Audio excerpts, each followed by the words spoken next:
አልፈልግም ብዬ ነው ወደ ኋላ የተመለስኩት። ወደ ነገሬ ስመለስ እግዚአብሔር ፈቅዶ ሳውዲ ደረስኩ። ሳውዲ መዳም ቤት ገባሁኝ።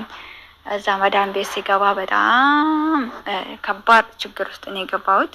መዳሚ በጣም ክፉ ናት። ደሞዝ አትልክልኝም። ለልጅ ስደውል ቤተሰቦቼን ድምጽ ስሰማ አለቀስ ነበረ።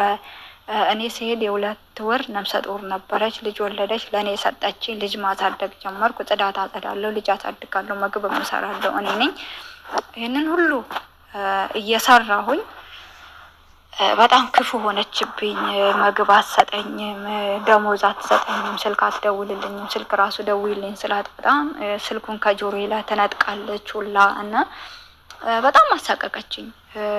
የእውነት ቤተሰቦቼ ጋር ሲገባ እናቴ እጅ ላለማየት ብዬ ጠላ እየጠመኩ በቃ እንደዚህ በገበያ ቀን እሱን ጠላ እየሸጥኩ ከዛ ላይ ያገኘሁት ለልጄ ልብስ እየገዛሁ ለራሴ እያልኩ እናቴ ጋር ስሆን ጊዜ ተሻሻልኩኝና ወደ አረብ ሀገር ስመጣ ደግሞ እዚህ እንደዚህ ያለ ችግር በጣም ሲደርስብኝ እንግዲህ የቤተሰቦችን ሀብት እናቴን በሬ አሸጬ ከመንግስት ላይ ብር ተበድራልኝ የራሷን የእርሻ በሬ አንድ ነበራት እሷን አሸጬ ነው ላም ድረስ ሳይቀራት የላቢ ላም እንኳን ሳይቀራት ነው ሸጬ ወደ አረብ ሀገር የመጣሁት። ወደ አረብ ሀገር ስመጣ ልጄ ራሱ ጡት እየጠባች ነበረ። የ1 አመት ከ10 ወር ልጅ ነው ጥያት የወጣሁትና ጡቴ ራሱ እየፈሰሰ ነበረ። ወተት በጣም ይፈሰኛል። በጣም ቅስፍ አድርጎ ይዘኝ ነበረ። ጡቴ እየፈሰሰ ነው ወደ አረብ ሀገር የመጣሁትና እዛ ሲገባ ደግሞ የመዳሜ ጩኸት አለ። ቋንቋ አላውቅም ምን አልልምና በጣም ተዘበራረቀብኝ። እንደዛው እያልኩኝ 1 አመት አክል ሞላውኝ። እስከ 1 አመት ድረስ ከሰራሁት ደሞዝ ላይ ወደ 3 ወር ነው 4 ወር ደሞዝ ልካልኝ ያንን እናቴ ሸጠችልኝም በሬ መልሰሽ ግዢ አንቺም የእርሻ በሬ የለሽም መንደር ላይ ሄደሽ ከምትለምኚ ይሄንን ግዢና በሱ ረሺ ብዬ ያንን ብር ላኩላት። በሱ ያንን ገዛች። ከላው ላይም ደግሞ ለቅዱስ ገብርኤል አባቴ ከዚህ መከራ እንዲያወጣኝ ብዬ የተወሰነ 1000 ብር አክል ለበረከት ከላው ላይ እንዲሰጡልኝ ላኩኝ። እንደዛው እያልኩኝ የእውነት መዳሜ በጣም ክፉ ሴት ነበረች። ልጅ የማሳድገው ልጅ በሽተኛ ሆነ። ደሞዜ እስከ 5 ወር ነው 6 ወር ድረስ ስልክ ከልክላኝ ቤት ውስጥ አፈናኝ። እኔ ቢሮ አላቅም፣ ቢሮ ቁጥር አላቅም። ውጪ ወጥቼ ከሰው ጋር አልገናኝም። ከቤት መውጣት አልችልም። ቤት ይቆለፋል። ስትወጣ ቆልፋ ነው የምትወጣ፣ ስትገባ ከፍታ ነው የምትገባ። ከገባች ትቆልፈዋለች። ወደ ውጪ ወጥቶ ሰው ማየት የለም።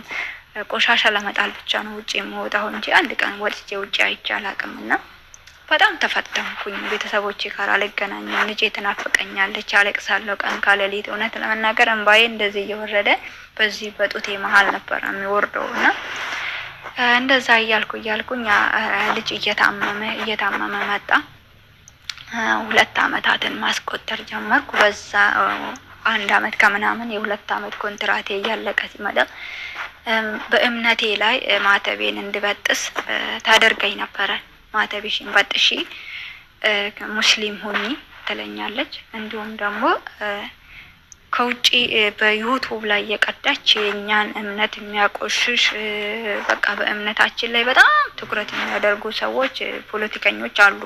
እምነታችንን ለማቆሸሽ እና እንዲሁም ደግሞ እምነታችንን ለማስቀየር የማያደርጉት ጥረት የለምና እናንተ እኮ በእንጨት ነው የምታምኑት፣ ታቦት ተብሎ የምትሸከሙት እኮ እንጨት ነው ምናምን፣ ኢየሱስ ክርስቶስ የተሰቀለበት ሰው ሰቅለው ነው ጌታ ነው እያሉ የምታመልኩት ምናምን፣ ጸበል ደግሞ በውሃ የምታምኑት እኛ እኮ እንደማንኛውም ሰው ውሃ የምንጠጣ ነው እያሉ በቃ የማያደርጉት ነገር ስብከት የለምና በአማርኛ የተጻፈ 2 መጽሐፎች አመጣችልኝ። እሱ ራሱ አንደኛው 4 ገጽ ምናምን እንደዚህ 6 ገጽ ያላት ስለ ሙስሊምና ስለ ኦርቶዶክስ የሚያወራ ነውና አመጣችልኝ።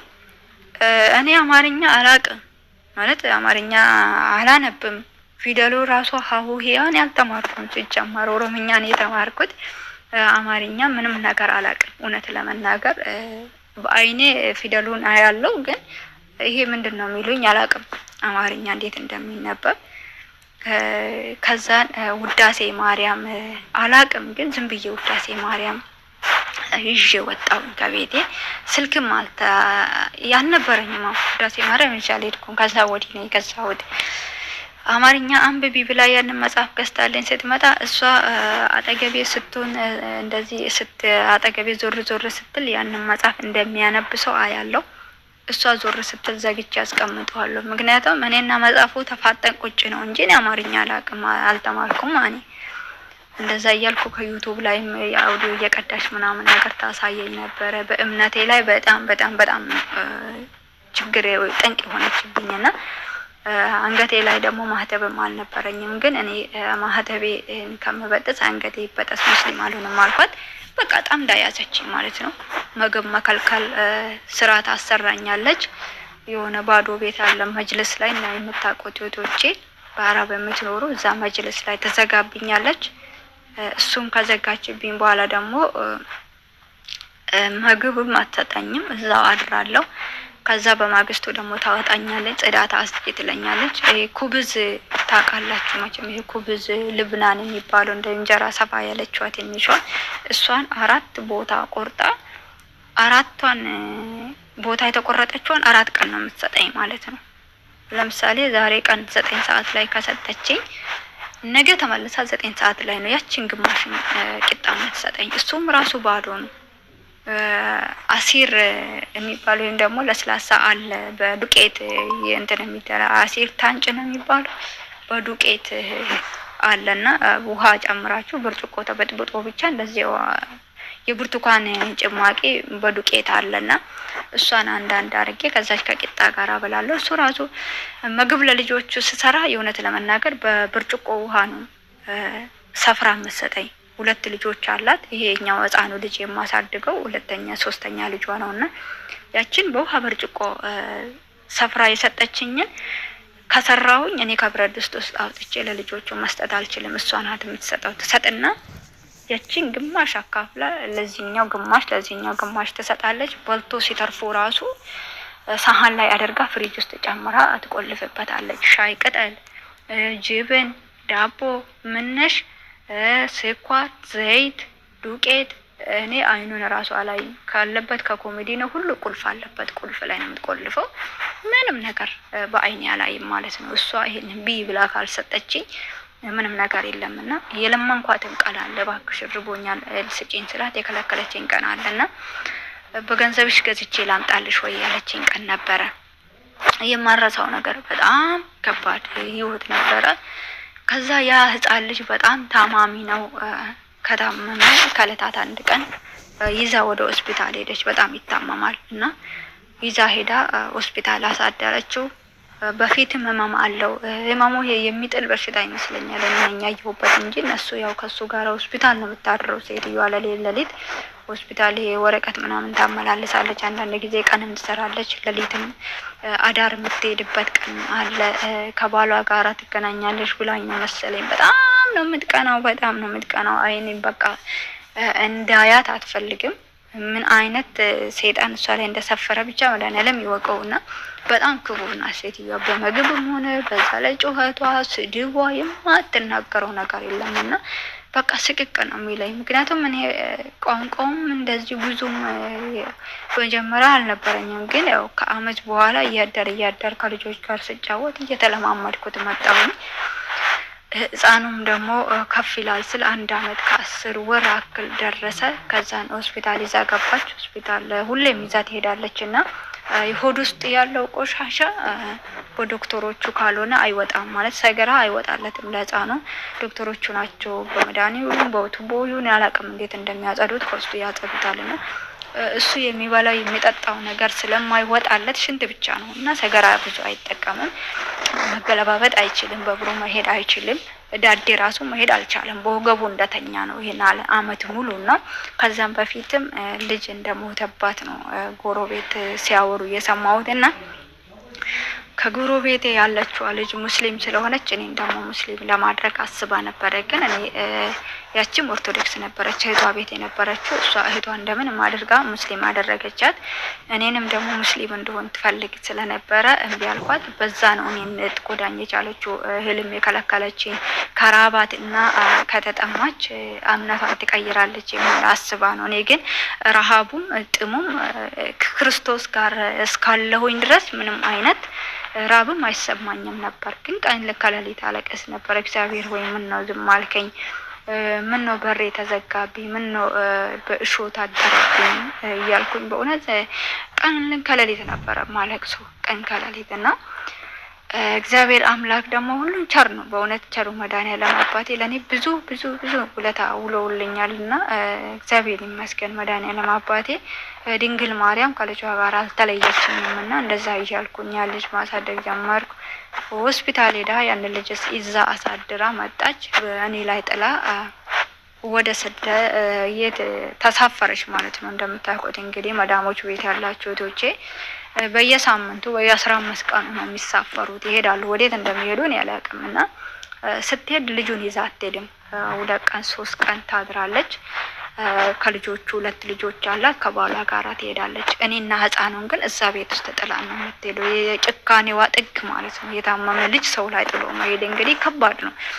መቼም እኛ ብንሆን እኛ ወላጆች እኛም ልጆች ወልደን አለንና እስቲ እንዴት ነው የገዛ ልጃችንን ሰራተኛ ላይ ጥለን የምንሄደው? ያ ህሊና ማጣቷ ነው እሷ ማለት ነው። ጥላ ሄደች፣ አደረች። ትላንትና ነው ከሆስፒታል የመጣው ልጁ። እንደ ዛሬ እሱ ይዛ ስትመጣ ስትሰጠኝ ትንሽ ያው ደህና ነበር ፊቱ ምናምንና በማግስቱ ማታ 11 ሰዓት ላይ ሲደርስ ህፃኑ በጣም እጄ ላይ ታመመ። ስልክ አልነበረኝም፣ ስልክ የለኝም። በውጭ በኩል በር ቆልፋብኝ ነው ሄደችው። ይሄ ልጅ ቅርት አለ እጄ ላይ ምንም አይነት ትንፋሽ የለውም። አይኑ ለፍጥጥ ብሏል። ጣራ ላይ ተሰቅሏል። ይሄ ህፃን ልጅ ድርቅርቅርቅ ብሎ በቃ እጁ ተዘርግቶ አልሰበሰብም አለ። እግሩ ተዘርግቶ አልሰበሰብም አለ። አይኑ ቢጫ ተመልሷል። እነሱ ቤት የሉም፣ ስልክ የለኝም። ደነገጥኩኝ። በቃ ይሄ ልጅ እጄ ላይ መሞቱ ነው ብዬ አለቀስኩ። ቁጭ ባረገው ምንም እጄ ላይ ሞተ ልጁ። በቃ የለም እጄ ላይ ምንም አይነት ማለት ነው። አለቀስኩኝ። አሁን በቃ አምላኬ ወይ እኔ ልጄን ጥዬ ነው ከሀገር የወጣሁት። ይሄንን ልጅ በልጄ ላይ ነው የረሳሁት። ይሄንን ልጅ በማሳደጌ ደስተኛ ነበርኩኝ። ምክንያቱም የወለድኳትን ልጄን እንደ ማንኛውም ሰው ማሳደግ አልታደልኩም። ምክንያቱም ስደት ነው ያወጣኝ፣ ችግር ነው ከሀገር ያወጣኝ። ያ ኢትዮጵያ ላይ ሆኜ ያሳለፍኳቸው ችግሮች እንዳይደግመው እንዳይመለሱብኝ ስለማለት ነው ስደት የመጣሁትና እዚህ ስመጣ ደግሞ ከባድ ችግር ስለገጠመኝ በቃ በጣም ነበር የተሰማኝ እውነት ለመናገር በጣም። ከዛም በቃ ማረገው እንኳን አልነበረኝም ከማልቀስ ውጪ። ያ ልጅ እጄ ላይ ሞቷል። ወዲህ ባረገው እና ቢያንስ 5 ደቂቃ እንደዚህ ቆየ እጄ ላይ ማለት ነው። አንዴ አስቀምጠዋለሁ፣ አነሳለሁ፣ ጠቀልለዋለሁ በመጠቅለያ ብድግ አድርጌ አየዋለሁ። እጄ ላይ ቅርት አለብኝ ማለት ነውና የእውነት ለመናገር ከሀገሬ ወጥቼ በስደት መቀረቴ ነው ወይ ብዬ እንደዚህ መሬት ላይ ዳዴ እየሄድኩ አለቅስ ነበረ ልጁን። እግዚአብሔር አምላክ ወይ መድኃኒዓለም አባቴ የሞተውን ከሙታን የምታስነሳ አምላክ ይህንን ልጅ አስነሳልኝ።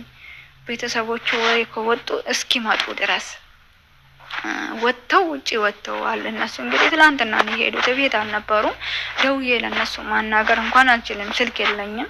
በር ተዘግቶብኛል። ጎረቤት እንኳን ጠርቼ ነውና እርዱኝ እንደማለት በውስጥ ነኝ ያለሁት። ውጭ በኩል ቁልፍ ነው እና በጣም እያለቀስኩኝ ነበረ። መድኃኒዓለም አባቴ ሆይ እርዳኝ፣ ድንግል ማርያም እናቴ እባክሽን እርጂኝ። እግዚአብሔር ሆይ ስንቱን የሞተውን ሙታንን ታስነሳ የለ እንዲያጨክንብኝ በሰው ሀገር አታስቀረኝ እያልኩ አለቅስ ነበርና እንደምታውቁት ደግሞ ሳኡዲ ላይ እንግዲህ እንኳንን በእግዚአብሔር እጅ ሞቶ ቀርቶ በውሸት ራሱ አንቺ ነሽ የገደልሽው በማለት የሞት ፍርድ ነው የሚፈረድበት ሳኡዲ ላይ። ታውቃላችሁ እንግዲህ የሰው ሕይወት በሰው እጅ ላይ ከጠፋ የሞት ፍርድ ነው የሚፈረድበት። ግን ያንን የሞቱን ፍርድ የሚሽረው ደግሞ እግዚአብሔር ብቻ ነው። መድኃኒዓለም ነው ያንን የሞትን ደብዳቤ የሚቀደውና ቅዱስ ሚካኤል ረድቶኝ ያ ልጅ ቢያንስ ከ3 ደቂቃ እና ከ5 ደቂቃ በኋላ አይኑን ገልጦ አየኝ ማለት ነው። እኔ ልጄን ገብቼ እንኳን ላላይ ነው ወይ በስደት መቅረቴ ነው ወይ ያልኩ በጣም አለቀስኩኝ። በቃና የእውነት ለመናገር እሱን አቅፌ እንባዬ በሱ ላይ እንጠባጠም ነበረ፣ በልጁ ላይ ማለት ነው። ድንግል ማርያም እባክሽን ብዬ የማልጠራ የቅዱሳን መላእክቶች አልነበሩም በዛን ሰዓት፣ የማልጠራ ነገር የለኝም። ግን የምንድር እውነት ለመናገር እግዚአብሔር አምላክ መድኃኔዓለም አባቴ እንደጠራሁት አላሳፈረኝም። ድንግል ማርያም ከልጇ ጋር ቀርባኝ ያንን ልጅ ህይወቱ ነፍሱ እንዲመለስ አይኑን ገልጦ አየኝ። ግን አይኑን ገልጦ ቢያየኝም ውስጤ ደስተኛ አልነበረም። ምክንያቱም ይሞትብኛል እነሱ እስኪመጡ ድረስ ይህንን ልጅ ላጣው እችላለሁ እያልኩ አሰብኩ። ምን አልኩኝ? እግዚአብሔር ወይ መድኃኔዓለም አባቴ አንተ አንተ አምላክ ነህ፣ ሁሉን ነገር ማድረግ ትችላለህ። አንተን የፈጠርከው አንተው ትወስደዋለህ። እኛ መጀመሪያም ስንፈጠር ወደ እግዚአብሔር ነው አይደለም የምንመለሰው ሲጀመር እና አንተው ስለፈቀድክ አንተ ወደዚህ ምድር ጠርተሃልና በፈለክ ሰዓት መውሰድ ትችላለህ። ግን ቤተሰቦቹ እስኪመጡ ድረስ ምንም ነገር እንዳታደርግብኝ፣ ይሄ ልጅ እንዳይሞትብኝ። ወጥተው እነሱ ውጪ ላይ ሆኖ ይሄ ልጅ እጄ ላይ ካረፈ የእውነት እሷ ናት ገላን የጠበቀችን ነው የሚሉኝ እንጂ አያምኑኝም። ካሜራ ይኑር አይኑርም የማውቀው ነገር አልነበረኝም፣ አዲስም ስለሆንኩኝ። ግን እኔ የማየው ካሜራ ጣራ ላይ እንደሚሰቀል ነው አይደለ? ግን ያው በድብቅ የተቀመጠም ሊኖር ይችላል የሚል ነገር ውስጥ የሚያስብ ነበረ። ግን እጠራጠራለሁ ይኖራል ብዬ ብዙ ጊዜማ፣ ግን እርግጠኛ አይደለሁም መኖርና ያለመኖሩን። እግዚአብሔርን ለማንኩት፣ እግዚአብሔር አምላክ አላሳፈረኝም። ቸሩ መድኃኔዓለም ክብር ምስጋና ለሱ ይሁን። ያ ልጅ አይኑን ከፍቶ አየኝ። የለመንኩት ልመና እነሱ ቤተሰቦቹ ቤት እስኪደርሱ ድረስ ምንም ነገር እንዳታደርግብኝ ነው ያልኩት። እንደዛው ዋልኩኝ። እንግዲህ ያለጣው ነው ማታ ከሌሊቱ 6 ሰዓት መጡ ማለት ነው። ሌሊት ስትመጣ እያመናጨቀችኝ እንግዲህ ጠዋት ተነስታ እንኳን እግዚአብሔር ሰላምታ አትለኝም፣ በነገር ነው የምትጀምረኝና ሂጂና እቃ አንቺ ከመኪና ውስጥ አለችኝ እያመናጨቀችኝ። አሁን በቃ ይሄ ልጅ በጣም ታሟል፣ ለማሞት ትንሽ ደቂቃዎች ናቸው የቀሩት። እንግዲህ እግዚአብሔር አምላክ ኃያል ነው። ነፍሷን እንደዚች በእጁ ይዞ ነው የጠበቃቸው እነሱ እስኪመጡ ድረስ። የጠየቅኩትን ጥያቄ አላሳፈረኝም በእውነት መድኃኔዓለም አባቴ ድንግል ማርያም ነበር የተማጸንኩኝ። መድኃኔዓለም አባቴ እባክህን፣ ቅዱስ ገብርኤል አባቴ፣ ቅዱስ ሚካኤል እባክህን እርዳኝ እያልኩ ነበር ስማጸን የነበረውና እንደዚህ በእጆቻቸው ይዘው ነው እሱን ልጅ ህይወቱን አቆይቶ የጠበቁኝ። ከዛ ሄድኩኝ፣ ከመኪና ውስጥ እቃውን አመጣሁላቸው፣ አስገባሁኝ። አየችው። ልጁን ስታየው ልጁ በሞትና በህይወት መካከል ነው ያለው። በጣም ድምፁ ራሱ ተቀይሯል። በጣም የሆነ የሚል ነገር በቃ አለ እዚህ ጉሮሮ ውስጥ የሚያነቀው ነገር አለ። ምግብም አልበላም ብሎኛል፣ ጡጦም አይጠባም እምቢ ብሎኛል። ሙሉ ቀን ምንም ነገር አልቀመሰም። ከዛ ያንን እቃ ይዤላት መጣሁኝ። ተቀበለችኝ። አየች ልብሱ ምናምን ቀያየረችው። ንፋስ ላይ ልብስ ቀይረሽ ነው እንደዚህ ያደረግሽው አለች። ጮኸችብኝ። በቃ አበደች፣ ወጣች፣ ወረደች ማለት ነው። እንግዲህ አስቡት ያ ልጅ እኔ ጋር እድሜዋ ህይወቱ አልፎ ቢሆን ኖሮ ምን እንደሚፈጠር አስቡት። እንደዛ በህይወቱ እያለ እንኳን የተናገረችን ሴትዮ ቢሞት ከዛ በላይ ነው። እና ከዛን ለመተኛት ሻወር ወስዳ ለመተኛት ሻወር ቤት ገባች። ከዛ ስትወጣ ልጁ ለሊት ምን የስር ነው የሚያድረው በነገራችን ላይ እና ይሄን አንድ አመት ከ10 ወር ሲይዘው ልጁ ቀንና ለሊት ከኔ ጋር ነው። እናትና አባቱን አያውቅም ማለት አይቀርባቸውም። እነሱን ራሱ በጣም ነው እንትን የሚለውና እና እናቅፋለን ብለው እንኳን እጁን ሲዘረጉት ጭንቅላቱን እኔ ላይ ነበረ ዘንበል የሚያደርገው። ወደ እነሱ ጋር አይጠጋም። ለሊት ምን ጋር ነው ቀን ምን ጋር ነው የሚውለው። ምንድነው ያልኳት በዛን ሰዓት እንግዲህ ያው ይሞታል ብዬ ስለፈራሁኝ መዳሜ ባክሽን ዛሬ ብቻ ተቀበይኝና ካንቺ ጋር ሄደር አልኳት። መኝታ ክፍሏ በር ላይ ቆሜ የእውነት ወገቤ ተንቀጠቀጠ። ምክንያቱም ቀንም ለሊትም አልተኛውም በስጋት። ቀንም እንግዲህ ያ ነገር ተፈጥሮብኝ ስለነበረ በቃ አይኔ ፍጥጥ አለ። እንቅልፍ የለኝም። ማልቀስ ነው እሱን ይዤ ማልቀስ ነው። ቤተሰቦቼ ይናፍቁኛል። ስልክ ከልክላኛለች። ደሞዝ አትከፍልልኝም። ከቤተሰቦቼ ጋር አልገናኝም። በዛ ላይ የልጁ በሽታ አለና በቃ ጭንቅላቴ ሊፈነዳ ደረሰ እውነት ለመናገርና በዛ ልጁ ለሞት እንትን ባለ ሰዓት ብዙ ያሰብኩት ነገሮች ነበሩ። ግን እመቤቴ ድንግል ማርያም እሷ ናት ከህይወትም እንዲኖረኝ ያደረገችኝ መድኃኒዓለም አባቴና ያ ልጅ ሞቶ በዛ ቀርቶ ቢሆን ኖሮ የእውነት ለመናገር ከፎቁ ላይ ራሴን ለመጣል አስቤ ነበር። ክሎሪክስ አለ፣ ክሎሪክስም ለማጠጣትም አስቤ ነበረ። በቃ እኔ ይሄ ልጅ ከሞተ ራሴን አጠፋለሁ። ምክንያቱም ልጁ ሞቶ እኔም ራሴን አጠፋለሁ። ሳስበው ደግሞ ምንድነው ማስበው ዛሬን የዚህ ራሴን በሆነ ነገር ባረግና በሞት ልጄስ እላለሁ ማለት ነው። እና የማስበው ነገር በቃ ልጄስ ከሚል ነገር እና እንደወጣው እንዴት ቀራለሁ እላለሁ። እና እግዚአብሔር አምላክ አየር ነው ያ ልጅ በህይወቱ በዛን ሰዓት ቆይቶልኝ መኝታ ሰዓታቸው ላይ መዳሜ እባክሽን ተቀበይኝና ይዘሽ ወደ ክላስሽ ግቢ፣ ለዛሬ ነገ ጠዋት ይቀበልሻለሁ አልኳት። እምቢ አለችኝ። አንቺ ሰራተኛ መሆንሽ ረሳሽ እንደ ይዘሽ ሂጂ ምናምን አለችኝ። አመናጨቀችኝ፣ ተቆጣችኝ፣ ሰደበችኝ። የስድብ መሀል እንግዲህ የገዛ ልጇን የወለደችዋን ከአብራኳ የወጣ አመጣ የወለደችውን ልጇን አንድ ሌሊት ወስዳ እሷ ጋር ለማሳደር እንዴት እንደከበዳትና ሰደበችኝ። ምንም ነገር አላልኩም። ያንን ልጅ ይዤ ወደ ክላስ ነው እየገባሁት። ክላሴ ላይ መሬት ላይ ፍራሽን አነጠፍኩኝ። መተኛት እምቢ አለ። በቃ እሱ አሁን በሞትና በህይወት መካከል ውስጥ ስላለ ይሞታል፣ አሁን ይሞታል እያልኩ በጣም እጠብቅ ነበረ። ሌሊትም እንቅልፍ አልያዘኝም፣ ቀንም እንደዛ ነው ያልኩት። አሁንም ደግሞ ሁለተኛ ሌሊት ላይ ደግሞ ሲደገምልኝ እንግዲህ ምን አይነት እንቅልፍ ነው ሰውን የሚወስደው በዛን ሰዓትና በጣም ከበደኝ። ከዛ ቁም ሳጥን አለ፣ ቁም ሳጥን ላይ ትራስ ከወገቤ ኋላ አርጌ ትራሱን ማለት ነው ልጁ ላይ አርጌ መሬት ሳስተኛው እምቢ አለኝ። ማልቀስ እንኳን ድምፁ አይሰማም። ብዙ ጊዜ በግራ ጎኑ ሳረጎም እምቢ አለኝ፣ በቀኙ ሳረጎም እምቢ አለኝ። አቀፉኛ፣ ቁጭ አልኩኝ። በቃ አለቅሳለሁ። እንባዬ እንደዚህ በቃ ፊቴ ሁሉ ልክ በጮህ እንደታጠበ ነገር ያቃጥለኛል። የሚወርደው እንባዬ ማለት ነው። በዚህ ጋር የሚወርደው እንባዬ ፊቴ እስኪያቃጥለኝ ድረስ ነው። ያንን አደረኩኝ። ይዘሽ ሂጂም ስላት እምቢ ስላለችኝ ያንን ቁም ሳጥን ተደግፌ እንቅልፍ አለኝ። ትንሽ ሊተኛ ስለፈለገ እጎኔ ያስተኛሁት ህፃኑን ትንሽ ተኛልኝ። እንደዛው ትራሴ ላይ አንገቴን ጭንቅላቴን አሳረፍኩና አጠገቡ ትንሽ ሸለብ አልኩኝ። እውነት ለመናገር ጠዋት ሲነጋጋ ቀኑ አቡዬ ነው። በአራት ነበር እንደዚህ ሆነብኝ። ቀኑ አቡዬ ነበሩ፣ 5 ናቸው አቦ። ጠዋት ሲነጋጋ አባትየው ወደ ስራ ሊሄድ ከስራ ሊወጣ ተነሳ።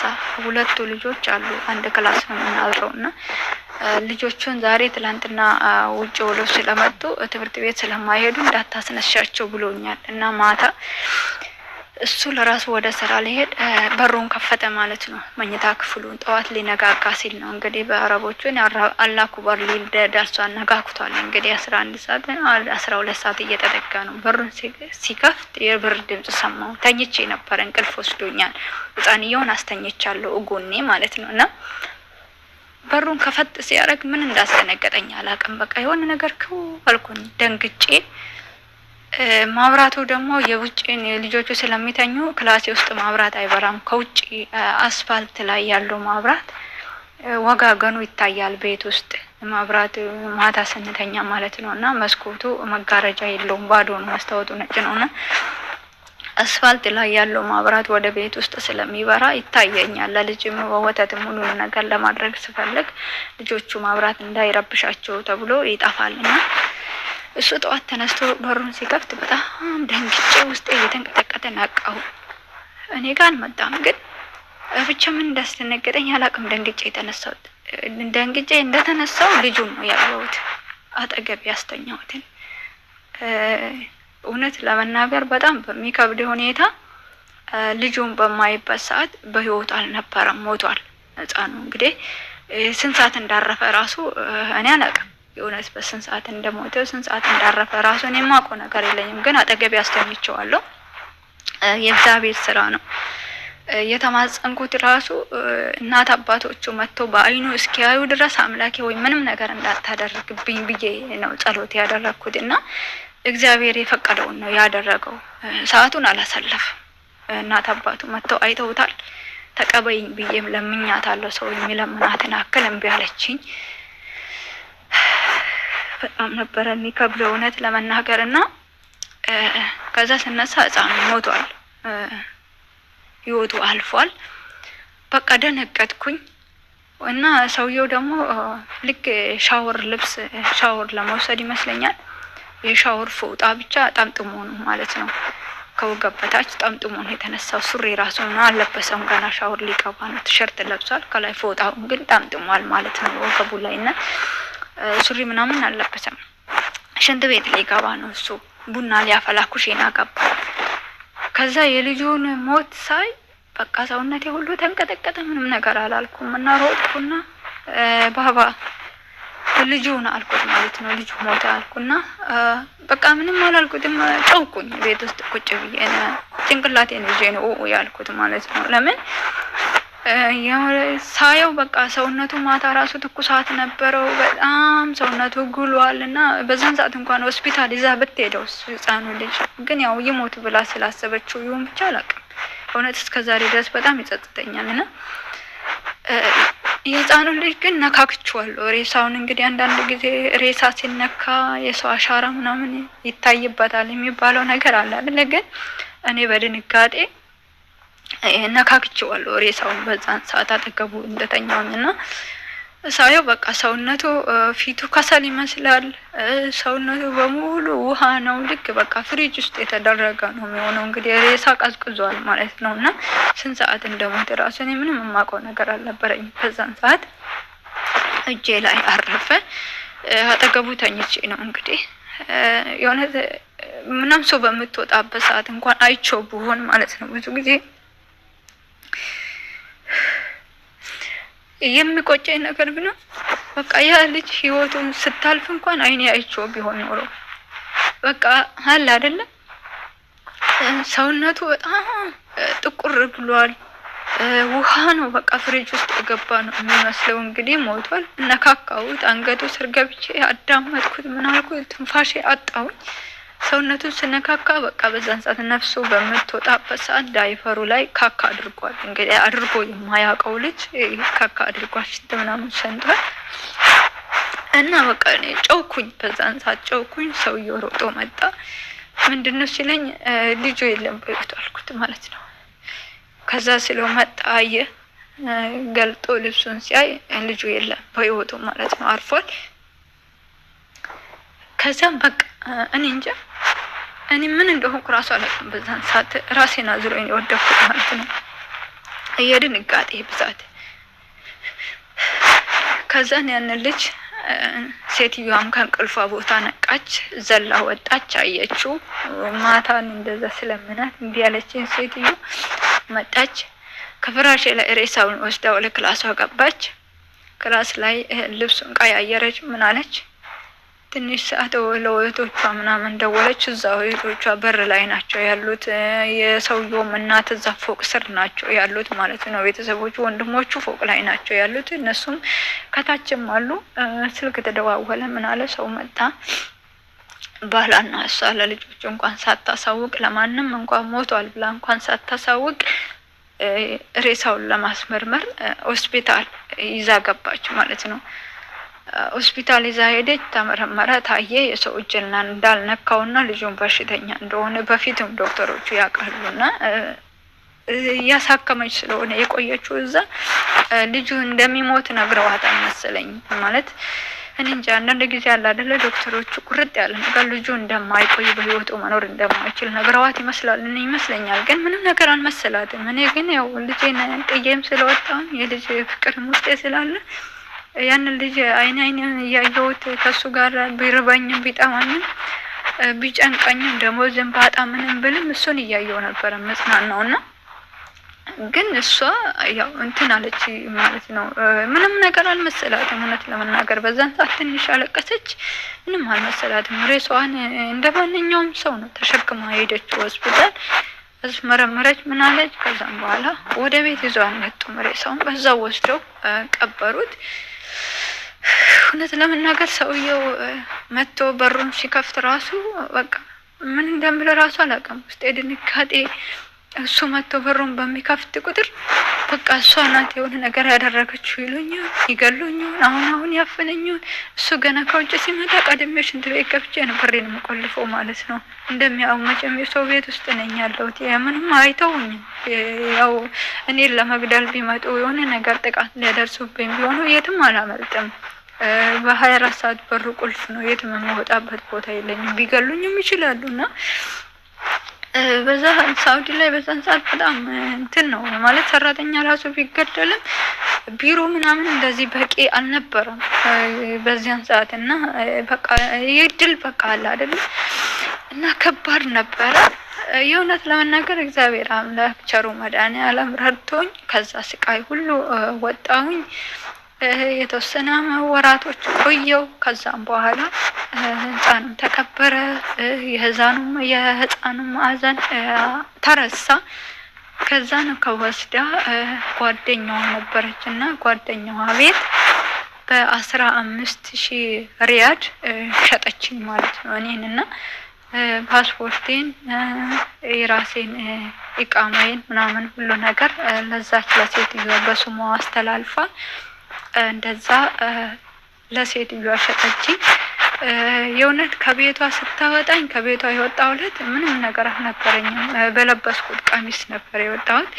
የአንድ አመት ደሞዝ እሷ ላይ ነበረኝ። ደሞዜን እንኳን አልሰጠችኝም ማለት ነው። አንድ አመት ሙሉ ደሞዝ የሚባል ነገር በአይኔ ያላየሁትም። ሲጀመር ደሞዝ ራሱ ሲልኩልኝ እያስፈረሙኝ ነው የሚልኩኝ። ወስጃለሁ እና ፈርሚ ብለውኝ በእጄም ፈርሜ እንደገና የጣቴን አሻራ ሁሉ እያስነኩ ነበረ ወረቀቴ ብር ሲልኩልኝ የነበረውና እሱን ሲያረጉ ብር ይግባ ራሱን የማውቀው ነገር የለም። እነሱ ጋር ባንክ ቤት አልሄድም፣ ምንም ነገር አልልም። ግን የባንክ ቤቱ ወረቀት ደረሰኝ ይሄውና ብለው ነው ይዘውልኝ የሚመጡትና ከዛን ከቤታቸው ሲወጣ ምንም ነገር ይዤ አልወጣሁም። እውነት ለመናገር ሻወር ወስጄ እንኳን መቼም ለሰው መናገር የሚከብዳል አይደለ?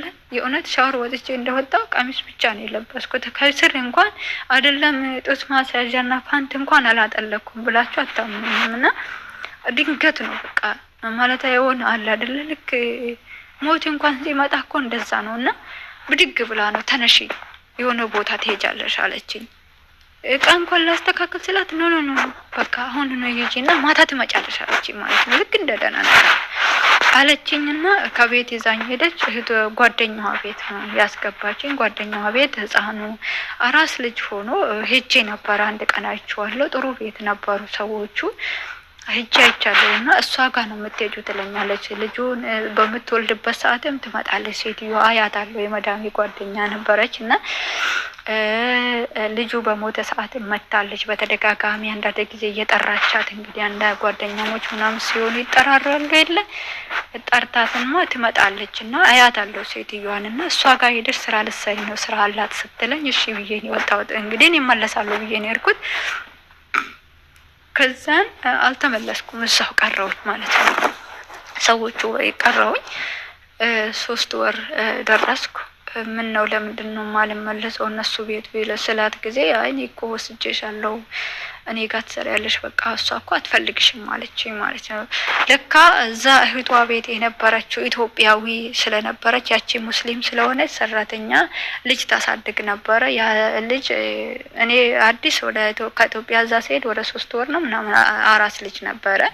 አድጎ በእግር መሄድ ጀምሯል። እሷ ደግሞ ልጄ በእግር መሄድ ጀምሯል፣ ከእንግዲህ በኋላ እኔ ሰራተኛ አልፈልግም፣ ሰራተኛ ለሌላ ሰው ሰጣለሁ ስትል አይ እኔ ሰራተኛሽ ወስዳለሁ ሙስሊምም ስለሆነች ለኔ ስጭኝና እኔ ደግሞ አብሩን ለጓደኛሽ ሰጣታለሁ ብላኝ እኔ ወደዛ ቀየረችኝ። የሰራተኛዋን የእህቷን ሰራተኛ ደግሞ ለራሷ ወሰደች ማለት ነው። እኔን ደግሞ ለሌላ ሰው አሳልፋ ሰጠችኝ። የ1 ወር ደሞዜን አላየሁትም። 3 ወር ተቆጠረ። ከዛን አይኔ ልጄ በጣም ናፍቃኛል፣ የቤተሰቦች ናፍቀውኛል፣ ስልክ ራሱ እየደወልኩ አይደለም እና እባካችሁ ወደ ሀገሬ እንድሸኝ እፈልጋለሁ፣ ባይሆን ፍቃድ ስጭኝና 2 ወር 3 ወር ሀገሬ ቁጭ ብዬ ደግሞ ልጄን አይቼ ተመልሼ መጥቼ አንቺ ጋር እሰራለሁ አልኳት። ግን ሴትዮዋ ደግሞ ደሞዜን አልሰጠ አልሰጠችኝም። ከሀገር ይዤ የመጣሁት ልብስ ሻንጣዬን አልወሰድኩም። በወጣሁት ልብስ ነው የወጣሁት። ያው መዳም እዛ ገዝታልኛለች። ልብስም ቀያየረችልኝ። በጣም ተጎድቼ ነበረ። ልክ በጣም ሰውነቴ በጣም ተጎድቷል ውስጤ እና እግዚአብሔር ይመስገን ያቺ እንደዛ የእውነት መጀመሪያ ቤት በነበርኩበት ሰዓት ዳቦ ፉርኖ ዳቦ ራሱ በሚርበኝ ሰዓት ፉርኖ ዳቦ በረዶ ቤት እያደረገች ነበረ ቁልፍ ትቆልፍበት የነበረው። ያንን የደረቀውን ዳቦ ያው ስኳር የለም፣ ሻይ ቅጠል የለም፣ ምንም ነገር ስለማይኖር ከፍሪጅ ውስጥ አውጥታ ሰላ ላይ አድርጋ ደርቆ የሚያድረውን ፉርኖ ዳቦ ነበረ ውሃ እያሞኩ ውስጥ እየከተትኩ እየተደበቅኩ እሱን በላይ ነበረው ማለት ነው። እንግዲህ ዛሬ ከበላው ነገ 9 ሰዓት ላይ ነው ተመልሼ የምበላው ብያቸዋለሁ።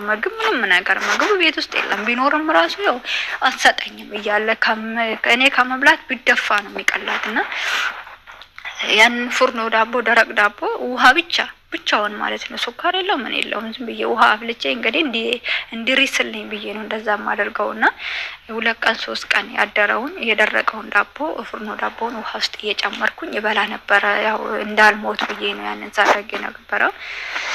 ከዛ ያንን የአመት ደሞዜን ስለከለከለችኝ ሴትዮዋ እንደዚህ ታረገኝ ነበር ብዬ ጓደኛዋ ስለሆነች ነገርኳት። ሁሉንም ነገር እየደወለች ተጠይቃት ነበር። ገንዘቧን ምናምን ስላት ወደ ሀገሯ ልትገባ ስትል ሰጣታለሁ እየተሄድባታል አለች። ከዛን 4 ወር ተቀመጥኩ። በዛች በ4 ወር ውስጥ ሻንጣ ገዝታልኝ፣ ልብስ ገዝታልኝ፣ በራሷ ብር ሁላ ገዝታልኝ። እቺኛዋ አዲስ የወሰደችኝ የመጀመሪያ የመዳሜ ጓደኛ እንደምንም አድርጋ የእውነት ደስ በሚል ሁኔታ ወደ ሀገሬ እንዲገባ አደረገችኝ። ያቺኛዋ ናት እንግዲህ ያው ካፊሌ ስለሆነች እሷ ናት እዚህ ቤት እያሰራችኝ ያለችው። በስሟ ነው ያለሁት። እንደፈለገች እኔ ማዘዝ ትችላለች። ፓስፖርቴ፣ ኢቃማዬ፣ ሁሉ ነገር እዛ ነው ያለው ማለት ነው። እኔ ደግሞ እዚህ አዲሱ ቤት ነኝ ያለሁት። ከዛ ሴትዮዋን ጠይቂልኝ ደሞዜን ለልጄ ትላክልኝ እያልኩ ስወቅሳትም ወደ ሀገሯ ስትሄድ ይዛ ትሄዳለች አለች። እምቢ አለችኝ ማለት ነው። ከዛ ወደ ሀገሬ ለማግባት ሻንጣዬ ተዘጋጀ። በዚህን ቀን አሳፍራታለሁ፣ ትኬት ቆርጬላታለሁ አለች። ቁርጡን ነገረችኝ። ወደ ኢትዮጵያ ልገባ መጣች። ከባሏ ነው መኪና የሚነዳው። መጣች ቤት መኪና ውስጥ አደረጉኝ። ኤርፖርት ይዘው ሄዱ። ኤርፖርት እንደደረስኩ ደሞዜን ለምን አሰጭኝም አልኳት ማለት ነው። እንግዲህ 1 አመት ደሞዝ ነው ያለኝና ደሞዝሽን ልኬልሻለሁ፣ ኢትዮጵያ ገብቶልሻል፣ ይሄው በዚህ ወረቀት ደረሰኝ መጥቷልና ፈርሚበት አለች ማለት ነው። ያው እንግዲህ ስለማላቅ ፈረምኩ በእጄ። እንደገና ደግሞ የቀለም አንጥቶ አሻራ እጄን አስነኪ ያለኝ አስነካው። እዛው ኤርፖርት እንደደረስኩ ከመኪና ሳልወርድ የ1 አመት ደሞዝሽን የ6 ወር አንድ ወረቀት ነው፣ የ6 ወር አንድ ወረቀት ላይ ያለ 2 ወረቀት ነው የሰጣችኝ። እሺ ብዬ ያንን ወረቀት ይዤ ሄድኩኝ። ብሩ ባንክ ቤት ገብቷል ብላኛለች። እንግዲህ መግባትና ያለ መግባቱን የሚያውቀው ፈጣሪ ነው። እንደ ቤተሰብ ጋር ደርሼ ነው እኔ ወረቀቱን ሰጥቻቸው። ቤተሰብ ናቸው እንግዲህ ባንክ ቤት ሄደው ማረጋግጡት። እዛ ሆኜ ደውዬ አረጋግጡልኝ እንዳልላቸው ከቤት አውጥታኛለች። እንግዲህ ኤርፖርት ደርሻለሁ። ኤርፖርት ደርሼ ነው ብሩ ገብቶልሻል ያለችኝ። በዛን ሰዓት ደውዬ ማረጋገጥ እንግዲህ ገጠር ስላሉ ቤተሰብ ባንክም ሩቅ ስለሆነ ስለማያውቁ ተደረገ ማለት ነው። ወደ ሀገሬ ተሳፈርኩ። እግዚአብሔር ይመስገን ሀገሬ መጣሁኝ። ከምወዳቸው ቤተሰቦቼ፣ ከምናፍቃቸው ቤተሰቦቼ ከልጄ ጋር ተገናኘሁኝ። እግዚአብሔር ይመስገን ሁሉም ነገር ተሳክቶልኝ መጣሁ። ለቤተሰቦቼ ያን ወረቀት ሰጠሁኝ። ብር ልኬልሻለሁ ብላኛለች እና እስቲ ብሬን ይዘሽ ሂጂና ቼክ አድርጊልኝ አልኳት እናቴን። ሄዳ ቼክ ስታደርግ የ6 ወር ደሞዝ ብቻ እንደገባና የ6 ወር ደሞዝ ደግሞ ባዶ ወረቀት ኮፒ አድርጋ እንደሰጠችኝ ነው ያሳየኝ። ባንክ ቤቱ ሲስተሙን ወረቀቱ ላይ ያለውን ሲስተሙን ሲያስገባ ብር እንዳልገባ ባንክ ቤቱ አሳየኝ ማለት ነው።